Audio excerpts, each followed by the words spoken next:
Materi kita pada pagi hari ini adalah pembacaan kitab Bulughul Maram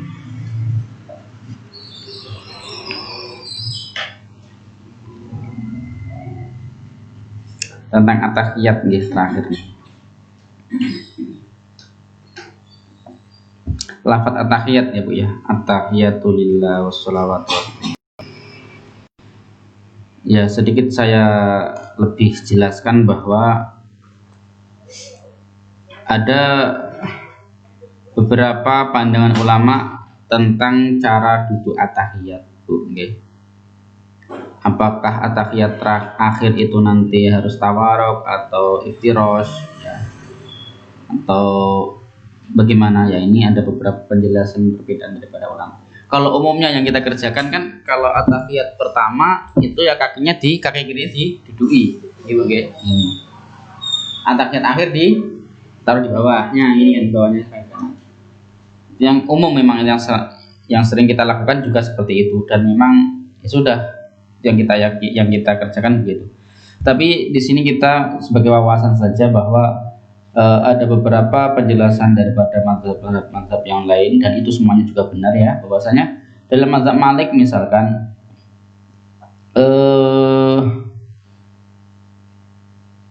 duduk at-tahiyat akhir itu duduknya tawaruk, mustahab, lebih sunnahnya adalah tawaruk begini. Ini diduduki, ini dalam mazhab Malik.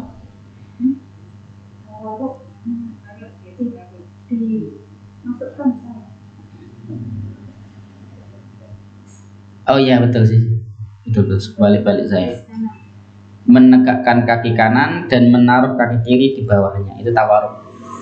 Nah duduk ya betul. Kalau mazhab Malik memang menganjurkan untuk tawaruk, yakni duduknya ditaruh di bawah, kaki kiri ditaruh di bawah kaki kanan. Selamat datang.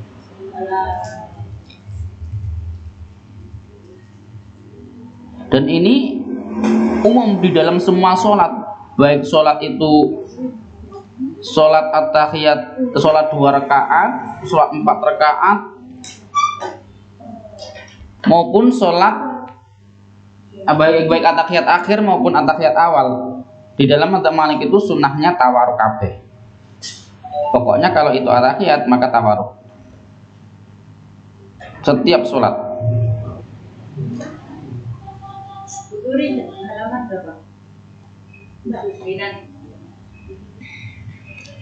Jadi begitu guys, ini sebagai penjelasan saja, tambahan penjelasan. Bahwasanya dalam mazhab Malik itu semua duduk at-tahiyat itu harus tawaruk.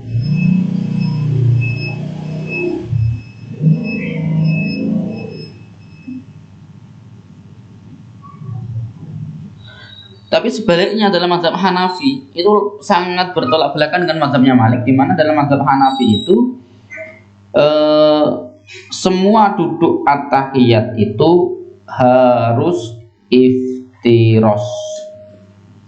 Ini berbeda. Selamat datang. Jadi semuanya harus iftirosh, diduduki.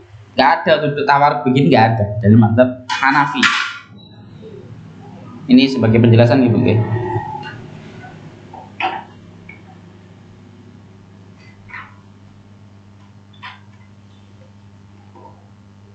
Nah, kemudian dalam mazhab Hanbali atau mazhab Ahmad, setiap at-tahiyat akhir pada sholat 2 rakaat maka duduknya harus tawaruk.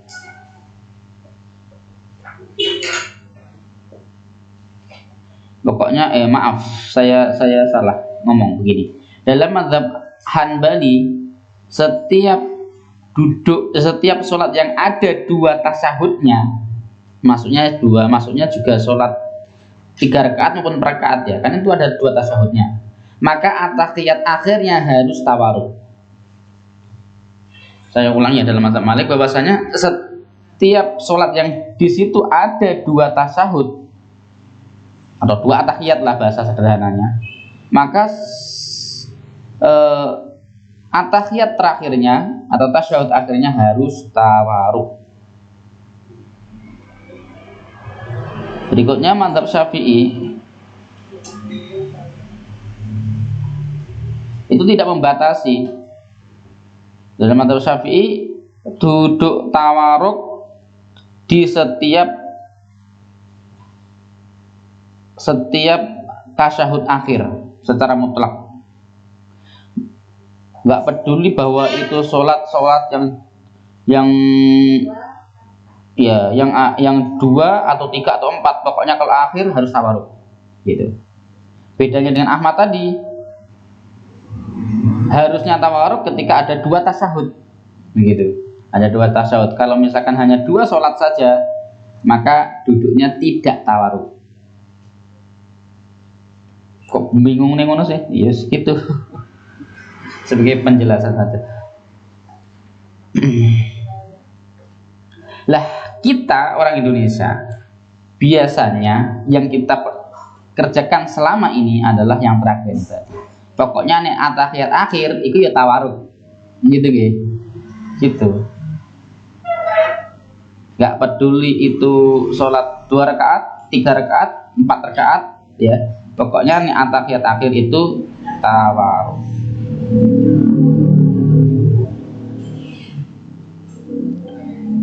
Ibnu Jarir At-Tabari, ulama zaman salaf dulu. Ya, ulama dulu terkenal sebagai penulis tafsir At-Tabari. Tafsirnya dimanapun ada.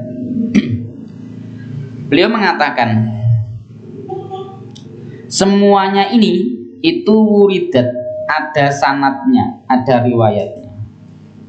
Berbagai macam jenis cara duduk baik tawaruk maupun iftirosh itu semuanya ada riwayatnya dan asoba sunnah, sesuai dengan sunnah Nabi. Kata beliau,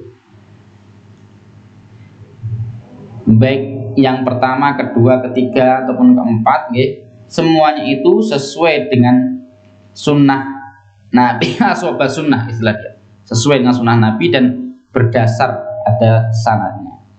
Maka beliau mengomentari wal amru fihi sa'ah, dan dalam urusan ini sifatnya luwes gitu jenengan mau duduknya tahiyat yang iftirosh, yang tawaruk, wis monggo saenake.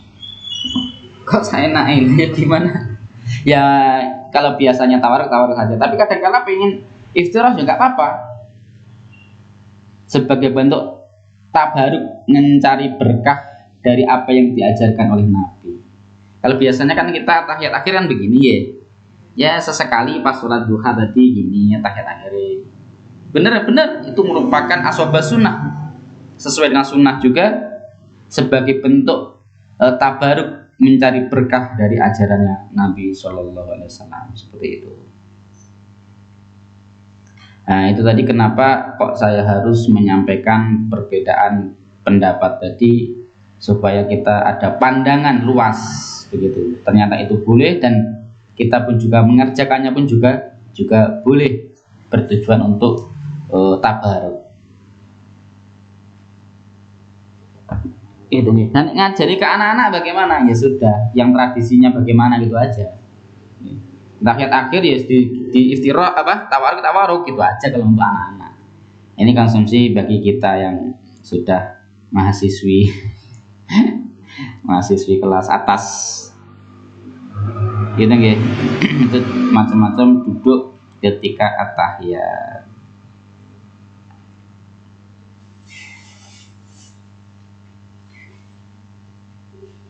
Ada mungkin sedikit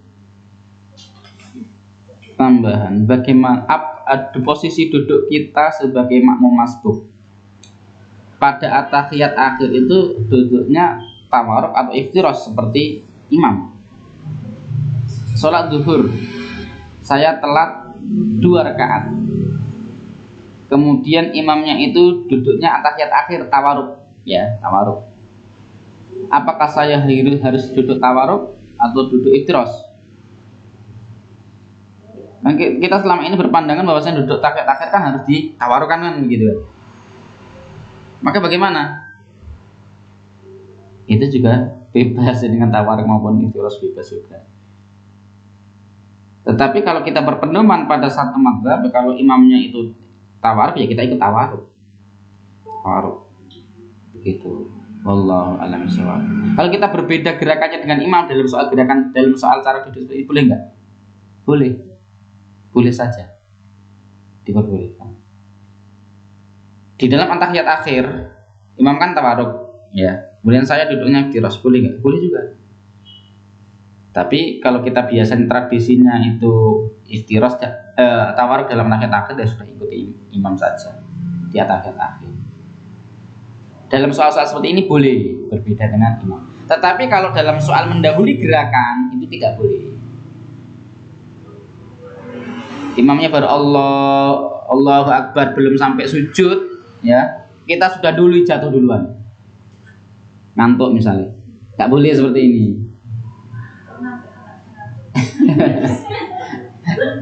Dilarang, tidak boleh mendahului imam.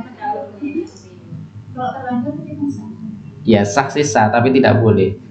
Kata Nabi, nanti akan ada hadisnya begini: siapa yang mendahului gerakan imam, nanti kepalanya akan digantiin kepala keledai. Kapan nantinya? Di akhirat nanti. Kan menakutkan kan? Badannya manusia, kepalanya keledai. Itu ancamannya seperti itu.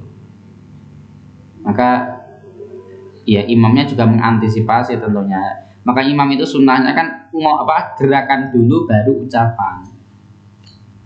Jadi ketika pas jatuh sujud Allahu Akbar, bahwa ketika sudah sujud itu pun masih mengucapkan Allahu Akbar gitu. Atau akbarnya itu di bawah, mengucapkan Allahnya itu ketika jatuhnya. Jangan Allah Akbar masih berdiri, nanti didahului oleh makmumnya.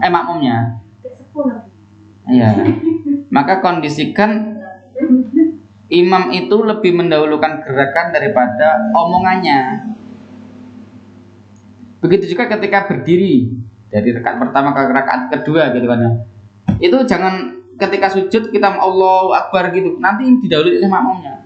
Apa? Yaitu kita duduk dulu, ya, posisi kita sudah lebih dulu daripada makmum, duduk dulu.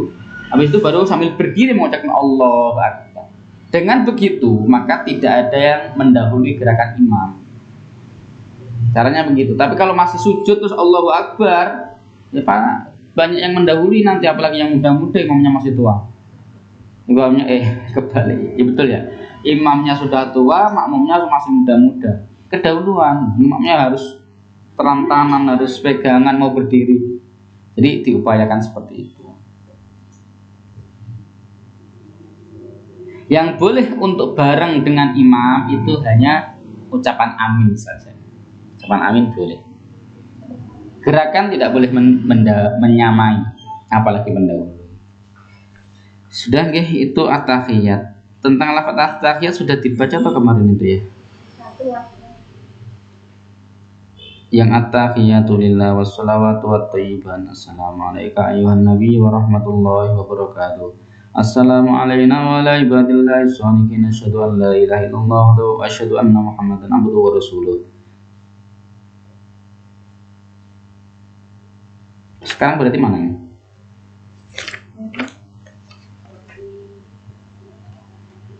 Hadis bawahnya tentang at-tahiyatul mubarakatuh sholawatut thayyibah itu sudah juga ya.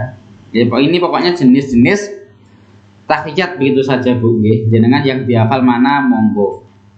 Yang pertama maupun yang kedua silahkan tinggal pilih. Itu.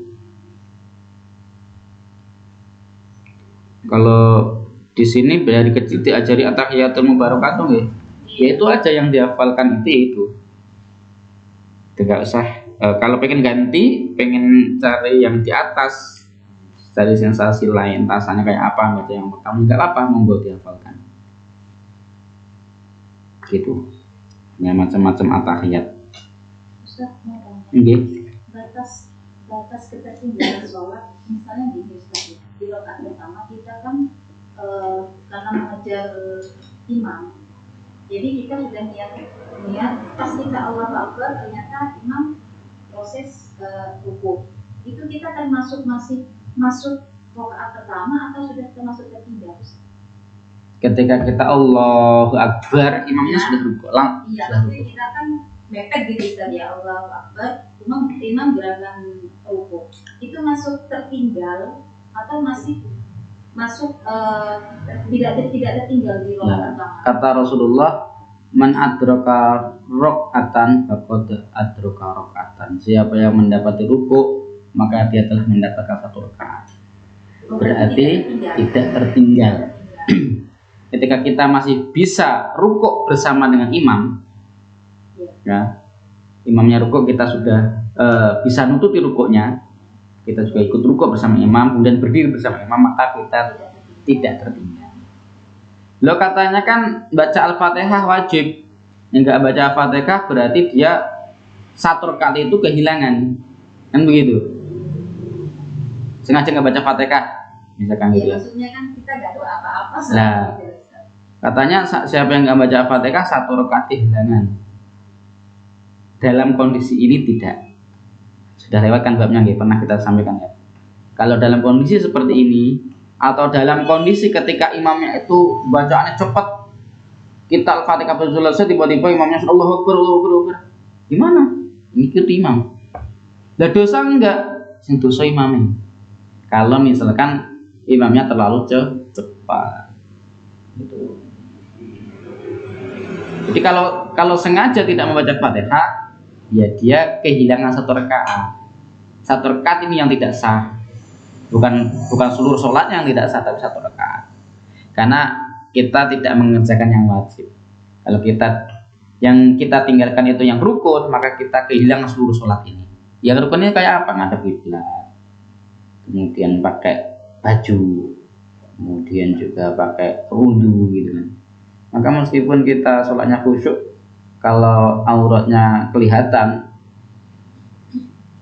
mukenanya cuma perut misalkan, maka sholatnya nggak sah. Kalau kita sudah baca Al-Fatihah, terus imam ini sudah posisi rukuk, tapi kita baca Al-Fatihah itu masih separuh, Ustaz. Apa wajib kita selesaikan? Atau lebih utama kita mengikuti gerakan imam? Ikuti gerakan imam. Berarti diselesaikan di separuh pembacaan? Iya, separuh ya sudah, tinggalkan, ikuti imam. Begitu.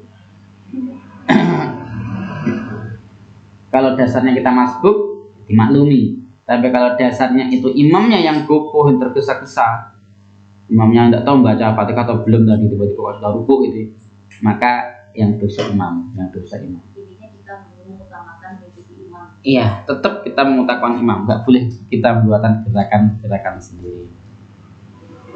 Ada kasus begini juga. Bagaimana ini pertanyaan juga Bu ya? Sholat zuhur 4 rakaat, nggih. Lah imamnya ini lupa. Di rakaat keempat itu dia berdiri menuju ke rakaat kelima tentunya kan. Nah, sikap kita bagaimana? Diingatkan malah bingung. Diingatkan nggak boleh tegak. Iya, pokoknya berdiri terus imamnya, pokoknya imamnya yakin ini masih rakaat ke empat. Bingung juga imamnya, juga bingung. Pokoknya menyelesaikan bagaimana ini? Apa kita ikut ke rakaat kelima?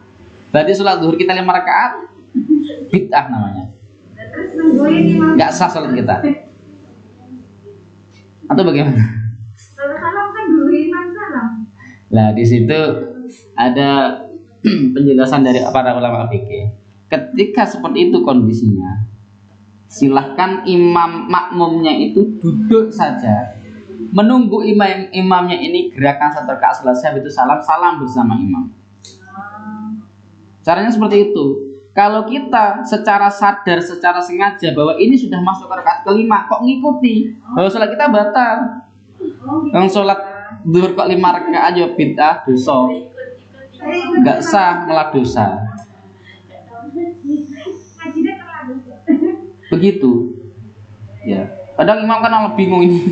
Memang ada imam kalau diingatkan berdiri. Kalau udah berdiri kan dia nggak bisa duduk lagi kan ya. Katanya kalau posisi setengah duduk dia bisa duduk lagi. Kalau di at-tahiyat pertama, kalau di at-tahiyat akhir posisi berdiri, duduk aja. Oh, duduk aja. Karena sudah tidak ada kamar setelahnya. Sudah tidak ada peluang untuk ke rakaat berikutnya. Ya sudah, batasnya dia di situ. Takutnya imamnya yang benar, makmumnya yang ikut aja. Kan makmumnya kan mayoritas. Makmumnya kan banyak yang menyadari banyak. Sadar karena ikut. Ini masalahnya kalau makmumnya cuma 2, salah kabeh, sing bener sing ndi. Wah, Ustaz. Yang salah makmumnya. Begitu. Jadi gitu, tidak boleh kita ngikuti gerakan imam yang salah, gerakan 5 itu tidak boleh. Karena itu Ustaz tidak merasa kalau salah, kalau yang maaf. Ngikut saja gitu gitu. Ya, artinya ke imamnya juga tidak ingat, makmumnya juga tidak. Karena saja juga ya. Ya kalau seperti itu ya Gusti Allah Maha memaklumi. Ngikut. Ya Allah Maha memaklumi. Nah sholatnya udah ngelamun kabeh orang-orang ini sholat kok gak sadar sampai rakaat ke-5. Jangan-jangan kebablasan kok 6 sekalian. 12 saya. Gak ada rem. Oh lah sholat kok. Harusnya nggak gitu, kita disadari ini sudah rakaat pertama, kedua. Tapi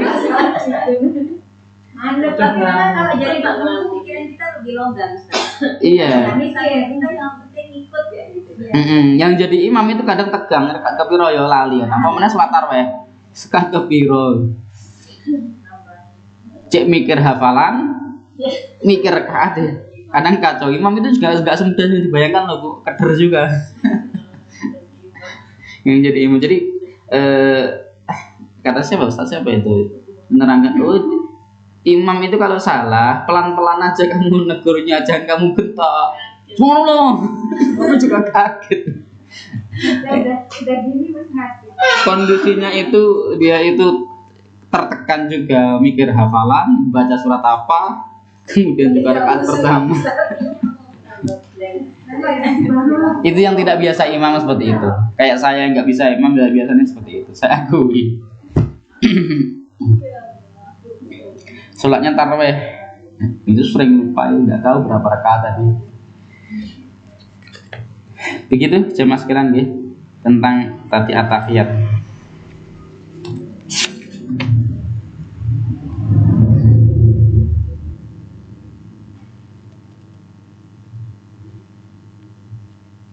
Ini ada penjelasan dari para ulama juga ya. Kenapa dalam sholawat itu Abdullahi wa Rasuluhu, Abdu wa Rasuluh. Jadi ini sebagai pengingat bahwasanya Rasulullah itu selamanya akan menjadi hamba dan utusan Allah. Kenapa kita diajari sholawat oleh Allah dan Rasulnya? Di antara sholawatnya adalah, atau kenapa kita diajari dengan syahadat ya? Asyhadu an la ilaha illallah wa asyhadu anna Muhammadan abduhu wa rasuluh. Itu sebagai pengingat bahwasanya Muhammad itulah hambanya Allah yang Allah utus ke dunia. Jadi kapanpun waktunya sampai kiamat, Muhammad tidak akan pernah disembah dan tidak akan pernah didewakan. Tetap umat Islam sebagai pengikutnya Muhammad beranggapan bahwasanya Muhammad adalah manusia biasa. Kenapa? Karena kita selalu diingatkan dengan syahadat dan selalu diingatkan dengan sholawat. Allahumma sholli ala Muhammad wa ala ali Muhammad. Menyebutkan Allah, minta kepada Allah, mintakan sholawat kepada Nabi. Nah dengan seperti ini, maka tidak akan pernah terjadi umat Muhammad itu menyembah Muhammad sebagaimana orang Nasrani menyembah Nabi Isa. Pasalnya kita selalu diingatkan terus. Ya. Ini kan ada Abduhu Rasulullah ya dalam syahadat ini tadi. Ya, kalau orang Kristen kan enggak. Kenapa mereka bisa menyembah Isa? Ya karena konsep-konsep seperti enggak ada. Yang mereka kenang untuk dari generasi ke generasi ada kesaktiannya Nabi Isa. Nabi Isa bisa menyembuhkan orang mati, bisa meniup lempung, ditiup jadi burung, menyembuhkan orang sakit hanya diusap, menyembuhkan orang buta dengan diusap gitu. Yang diingat cuma itunya. Sehingga dari generasi berikutnya mereka lama-lama mendewakan Nabi Isa. Oh, Nabi Isa itu ternyata Tuhan. Buktinya bisa ini dan bisa itu. Kalau kita kan enggak. Kita mengingat Nabi adalah sejarahnya, sholawatnya. Kita sholat kepada Nabi. Dalam kalimat sholawat menyebut Allah, habis itu menyebut Nabi. Dalam syahadat juga kita menyebut Allah, kemudian menyebut Nabi. Gitu.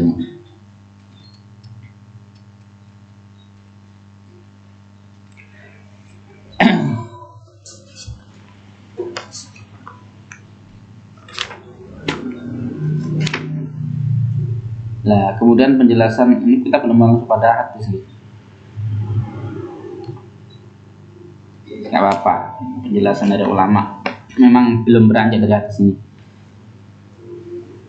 Kalimat pada at-tahiyat pertama itu sampai mana, Bu? Sampai Syahadat nggih. At-tahiyatul mubarakatus sholawatu terus nggih sholawat, tahiyat, sholawat terus syahadat. Sampun nggih. Kalau tahiyat akhir sampai Muhammadan abduhu wa rasuluh terus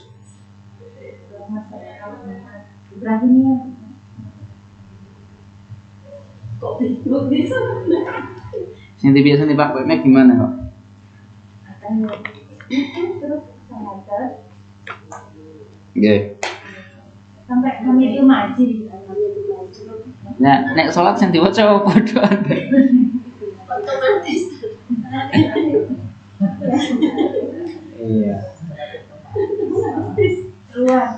Ya. Sholawatnya pada yang kedua. Apa namanya? Ya, pada yang kedua nanti. Oke, nanti akan ada sholawat nanti setelah ini nanti ya, setelah bab ini. Nanti akan kita bahas. Di sini kan nanti ada sholawat bawah itu ya. Allahumma sholli ala, akan kita bahas di situ. Dan saya juga mau menyampaikan di sini tentang hukum daripada at-tahiyat pertama itu apa. Yang kita pahami sekarang, yang kita praktekkan sekarang bahwasanya at-tahiyat pertama itu hukumnya sekedar sunnah. Iya enggak, Bu?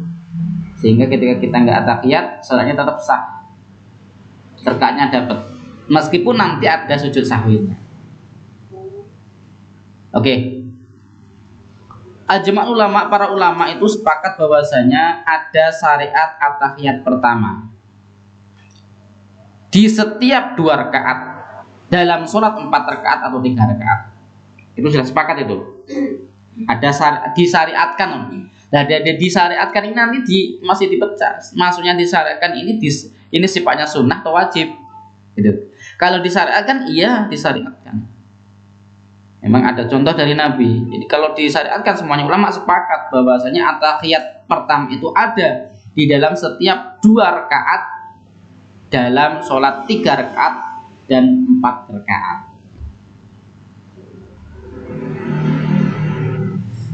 Nah, kita perinci sekarang. Kalau mazhabnya Imam Ahmad dan Imam Syafi'i,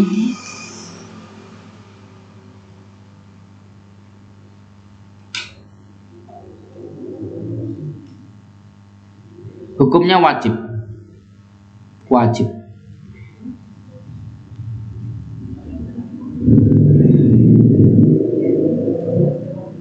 Imam Syafi'i, sebagian kelompok Imam Syafi'i, ulama Imam Syafi'i, tidak secara mutlak Imam Syafi'i tidak. Kalau Imam Syafi'i sendiri dalam mazhab besarnya, ini jadi mazhab Hanbali itu mengatakan wajib. Kemudian mazhab Hanafi itu juga mengatakan wajib. Di at-tahiyat pertama pun kedua itu hukumnya wajib. Siapa yang meninggalkannya harus sujud sahwi. Imam Ahmad, Abu Hanifah atau Hanafi mengatakan wajib.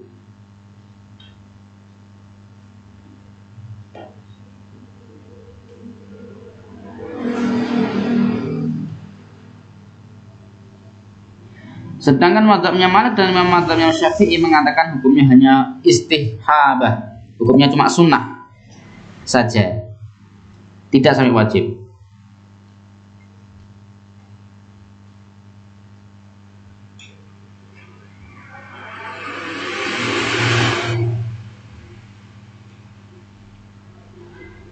Lah, tentunya konsekuensinya, Bu, kalau kita mengatakan bahwasanya ini hukumnya wajib, ketika kita ketinggalan itu maka harus ada sujud sahwi. Tetapi kalau kita mengatakan itu sunnah, maka tidak ada sujud sahwi. Loh, kita selama ini pakai sujud sahwi nggak? Itu mengatakan wajib ya.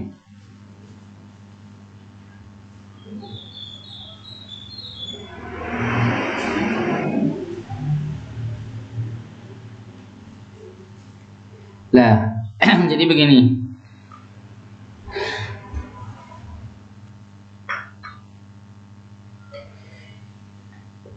Jadi sifatnya sunnahnya itu sunnah yang ditekankan. Maka para ulama mengatakan begini. Ar-ruju ketika kita berdiri dari rakaat kedua ke rakaat ketiga, lupa nggak pakai atahiyat pertama, kemudian kita tiba-tiba berdiri dan ketika sebelum berdiri tegak itu kita ingat, maka kita disuruh kembali lagi. Ini menunjukkan akan sunnahnya ini ditegaskan, sunnah yang sangat ditekankan. Kan ada sunnah yang muakkad ya, sunnah yang sangat ditekankan. Lah bukti kalau ini ditekankan apa? Lah buktinya ketika kita mau berdiri saja, selama kita berdiri belum tegak gini, masih begini gitu ya, masih mau ngangkat badan ini, kita dianjurkan untuk kembali lagi. Gitu. Lah ketika sudah berdiri, maka kita tidak perlu kembali lagi. Dan kemudian sebagai penggantinya adalah dengan sujud sahwi. Jadi sujud sahwi tidak mesti pada meninggalkan sesuatu yang hukumnya wajib, tetapi sunnah yang ditekankan juga ada sujud sahwi. Begitu ceritanya. Maka kita menganggap itu selama ini kan menganggap itu sunnah ya Bu ya. Tahiyat pertama itu. Tetap ketika ketinggalan memakai sujud sahwi. Kita kan orang Indonesia rata-rata yang diajarkan kita dari sejak kecil kan madzhab Syafi'i, bahwa padahal Syafi'i mengatakan itu sunnah. Namun kita tetap masih ada sujud sahwi. Iya enggak? Ya karena ya seperti itu modelnya tadi.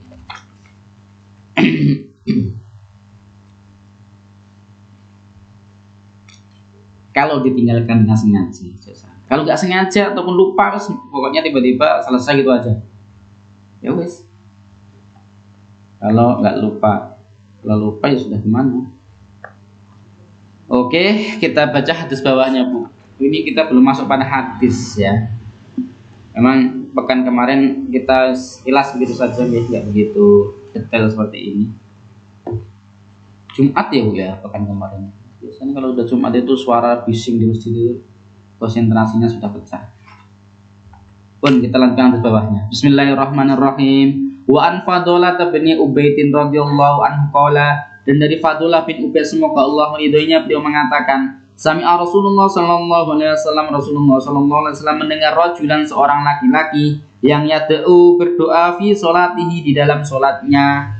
Rasulullah mendengar seorang laki-laki salat atau berdoa dalam sholatnya.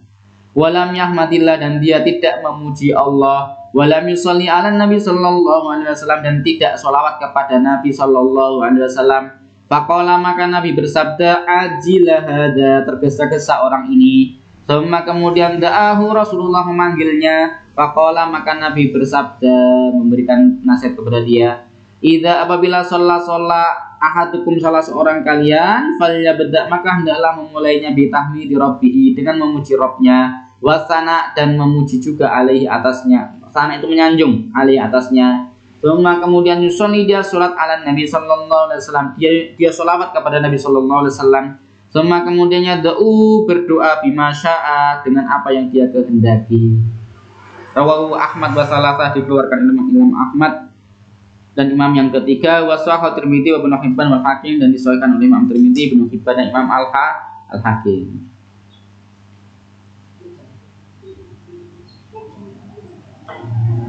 Allahumma sayyiban nafi'an, Allahumma sayyiban nafi'an, Allahumma sayyiban nafi'an. Hari Sabtu ya Bu ya, sejak Sabtu, Ahad, Senin, Selasa, Rabu. Gini terus ya. Subhanallah, nikmatnya Allah. Desember gede-gede ini sumber. Jadi wong Jawa kan begitu. April. Maksudnya hujannya sudah rintik-rintik, sudah enggak deras lagi.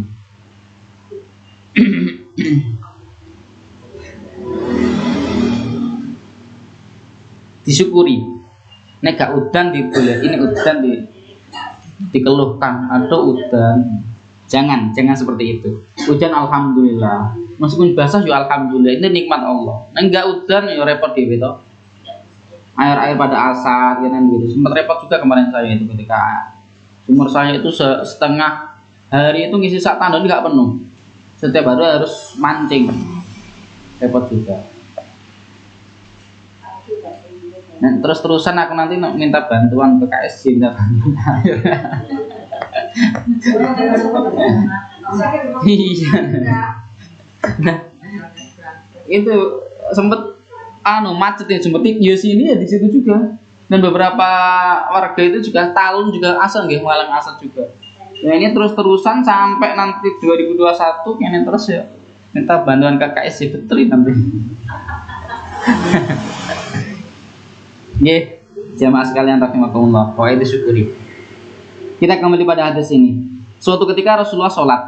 Ya dalam sholatnya itu ada orang yang doa begitu saja dalam sholatnya. Nah, maksudnya doa dalam sholat itu gimana? Doa ketika at-tahiyat itu loh. Dulu kan belum Rasulullah ngajarkan at-tahiyat itu bagaimana, itu belum.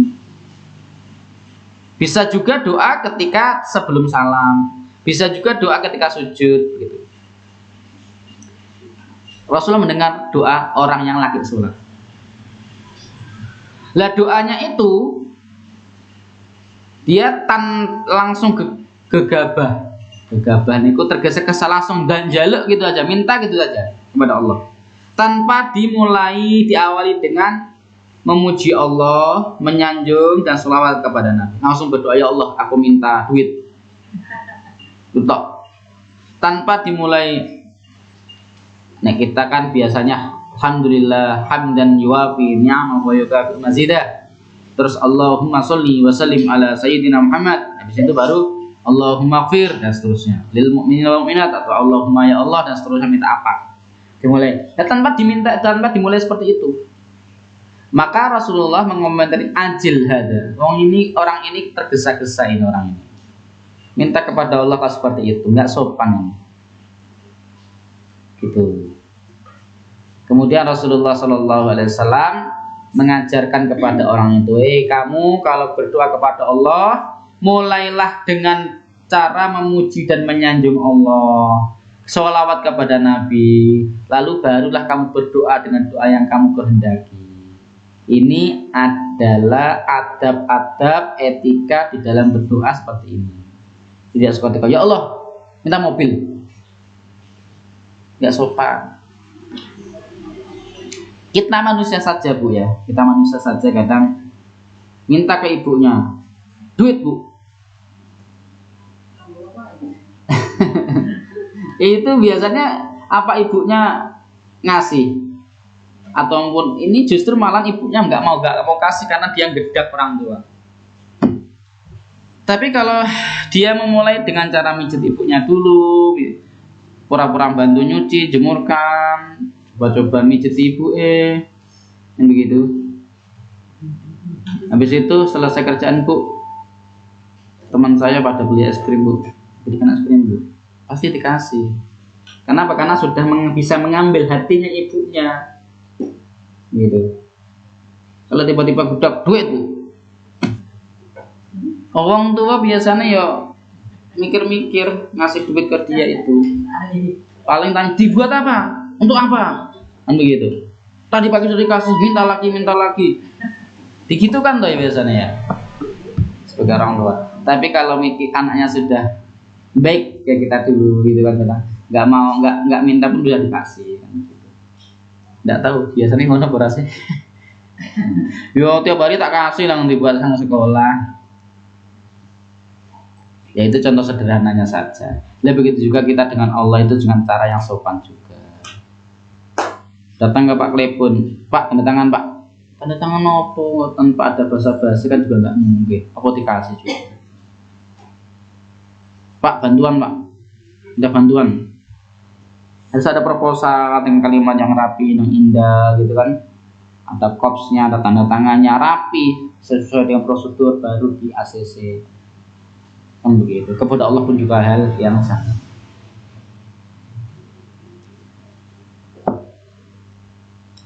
Lah dari hadis ini maka kita dapat ambil pelajaran bahwa supaya doa kita itu dijawab sama Allah, maka kita bertawasul, berwasilah dengan apa? Dengan nama Allah dan dengan salawat Nabi.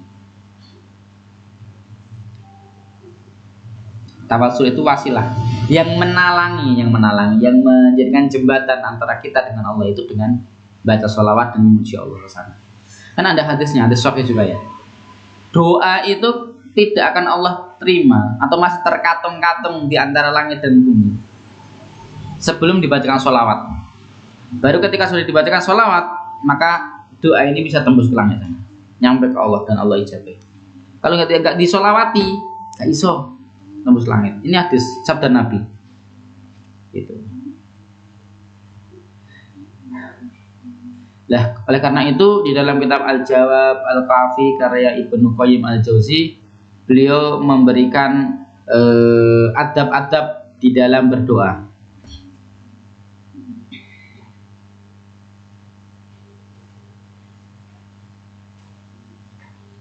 Apa kata beliau? Yang pertama yang harus dilakukan oleh yang mau doa adalah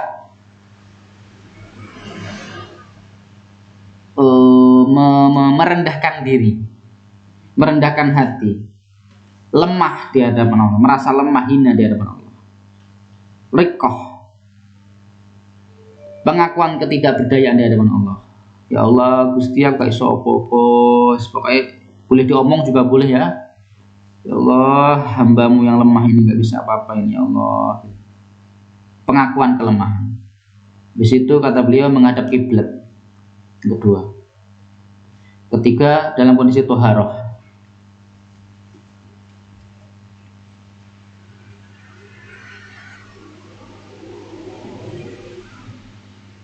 Keempat, mengangkat tangan sebagai syarat untuk doa juga. Mengangkat tangannya seberapa? Sejajar dada, sejajar pundak ini. Jangan hanya ditaruh di kuku gini. Allah, itu namanya orang malas. Ada sejajar sini, ya. Dan juga jangan terlalu tinggi gini juga. Semakin tinggi semakin dijabah juga tidak. Cukup setinggi dada. Nah kemudian baru memuji Allah. Memuji Allah bagaimana?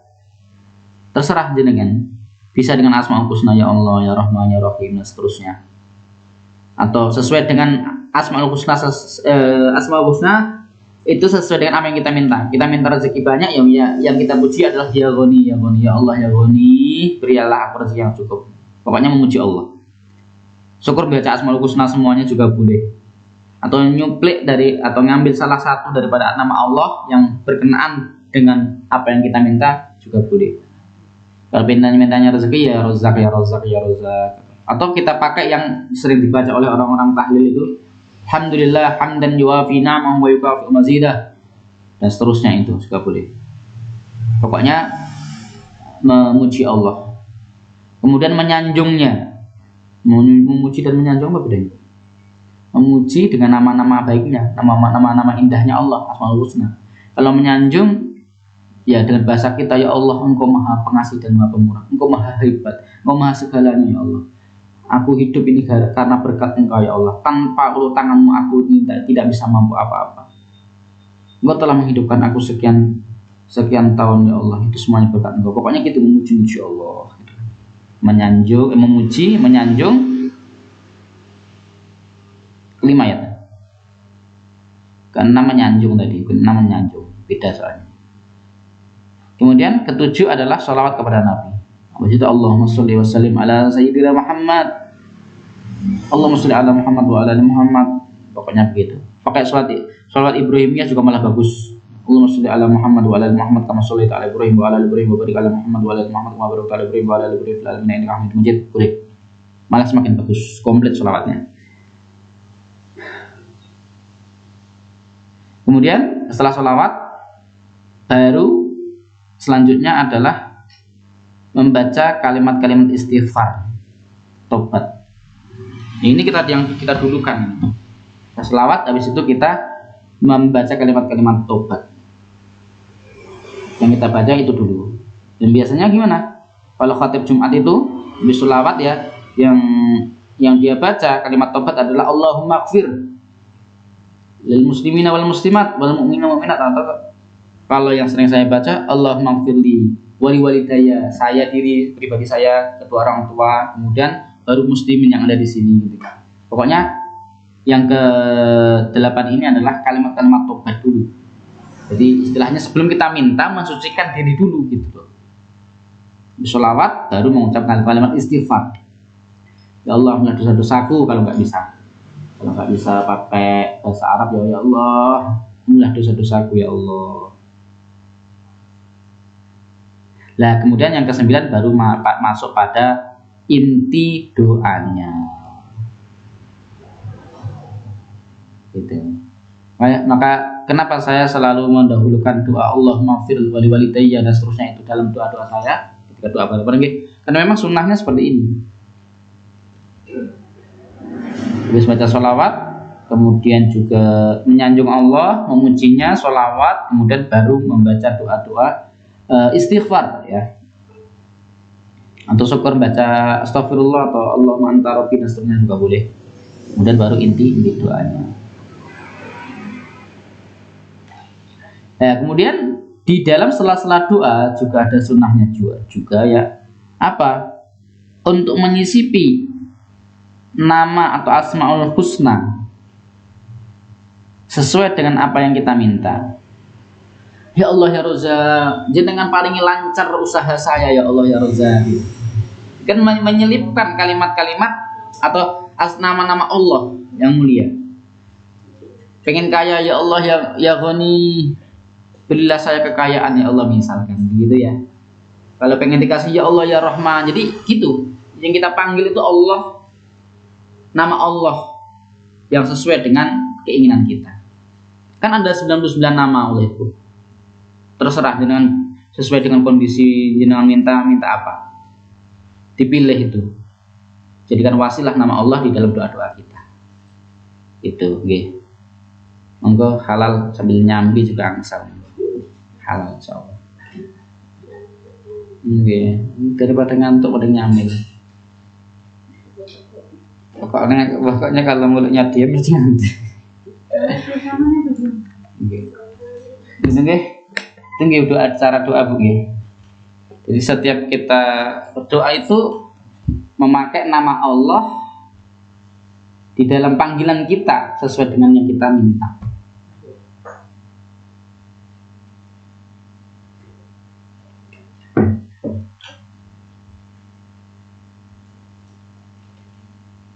Minta kesembuhan, wasilahnya pakai nama apa? Pakai dalam hadis nama Allah, ya mudhibul ba's, wahai zat yang menyembuhkan penyakit, sembuhkanlah sakitku gitu. Atau dalam Asmaul Husna apa ya, saya nggak hafal sih, yang kaitannya dengan sehat itu ya apa, mana Asmaul Husnanya ya, pokoknya begitu ya, Syafiq atau ya Qadir gitu ya boleh, ya wahid yang maha kuasa sembuhkan aku gitu. Ini pokoknya di dalam seruan-seruan kita dalam berdoa, tengah-tengah berdoa itu dengan menyebut nama-nama Allah. Bagaimana kalau dengan ya Allah saja? Ya boleh sih, ya Allah jenengan paling saya sehat, ya Allah jenengan paling lancar usaha jualan saya, ya Allah jenengan paling ini dan itu gitu. Kan dalam doa kan ada yang dipanggil kan ya. Yang dipanggil itu siapa? Allah. Maka caranya begitu. Maka lah Ibnu Qayyim juga menambahkan lagi, seandainya kita mempunyai hajat yang sangat gede,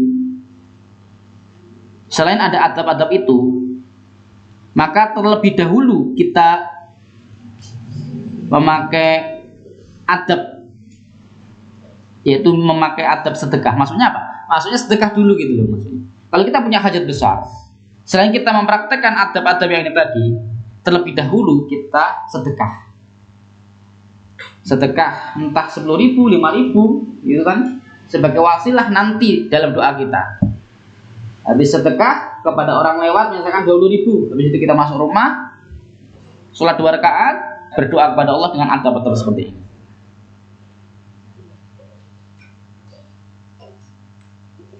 Kata Imam Ibnu Qayyim, la yakadu yuradu abadan. Kalau ini sudah dilakukan,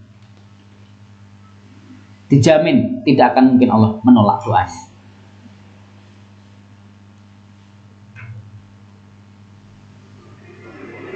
Begitu.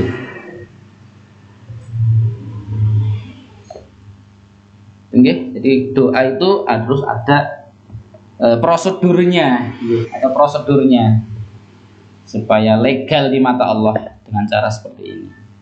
Ada bahasa basinya kepada Allah supaya diijabahi sama Allah. Saya kira cukup Bu. Begitu juga dalam antahiyat itu kan juga.